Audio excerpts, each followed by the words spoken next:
আসসালামু আলাইকুম। Hello everyone, সবাই কেমন আছেন? আশা করি সবাই ভালো আছেন।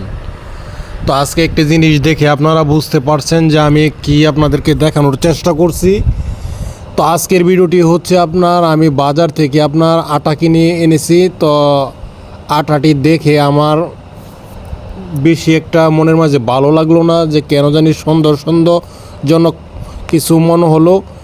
তো এই আটাটি আমি বাড়িতে এনে আমার বাড়িতে বললাম যে আটাটা ভালোভাবে ছাঁকুনি দিয়ে ভালোভাবে ছাঁকার জন্য, চাল যেভাবে ছাঁকা হয় সেভাবে ছাঁকার জন্য। এই যে আপনারা মেনত যে বিষয়টা আপনারা দেখে বুঝতে পারছেন যে এই যে আটার মাঝে কি, এই যে আমার সন্দেহ যে জিনিসটা ছিল সেটা আমি কিন্তু একেবারে পরিপূর্ণ সাকসেস হয়েছি যে কী থাকতে পারে।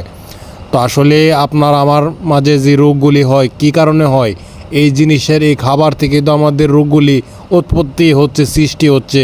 নানান ধরনের সমস্যা, কিডনি সমস্যা, ব্রেনের সমস্যা, হার্ট স্ট্রোক, বিভিন্ন ধরনের সমস্যা আমাদের হয়ে থাকে।